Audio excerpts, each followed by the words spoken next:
Ons lees die oordenking vir die 2 Desember uit Die Here is my herder, met die vriendelike vergunning van Lizet Marie.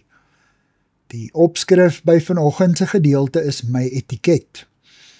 Die teksvers kom uit Handelinge 13 vers 23, soos opgeskrywe in die Nuwe Lewende Vertaling, en daar staan: Uit hierdie man se nageslag het God die beloofde verlosser vir Israel, Jesus, laat voortkom.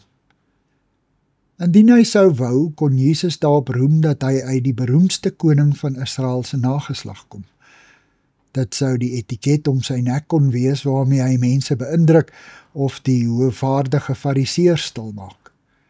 Maar hy het doodgewoon sy gang gegaan, te voet met die stofpaaie van Juda langs, getrou aan die opdrag van sy Vader.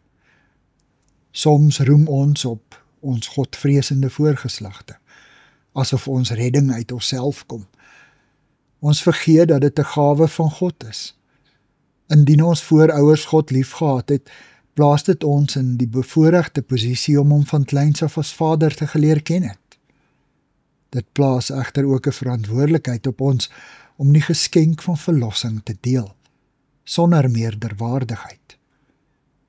Paulus sê dat hy alle rede het om te spog. Sy godsdienstige getuigskrifte was die heel beste van sy tyd. Nogtans beskou hy alles as waardeloos, net om Christus te kan ken en lief hê. 'n Sakeman wat in 'n gewapende rooftog was, vertel dat hy, plat op sy rug met 'n koelwond in sy bors, besef het hoe nietig en onbelangrik hy eintlik is. Vroeër moes mense lank vooruit afsprake deur sy sekretaresse met hom reël. Hy was onmisbaar, onvervangbaar. Nou was die fone stil, sy afspraakboek leeg, alles kon sonder hom aangaan.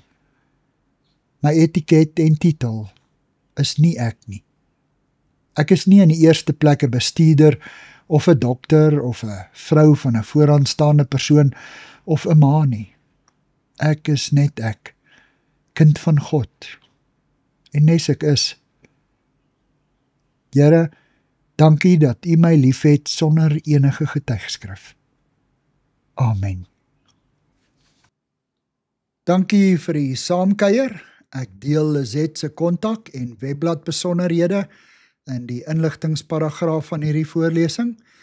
Daar is ook skakels na voorlesings van Lizet se ander publikasies wat op hierdie platform beskikbaar is.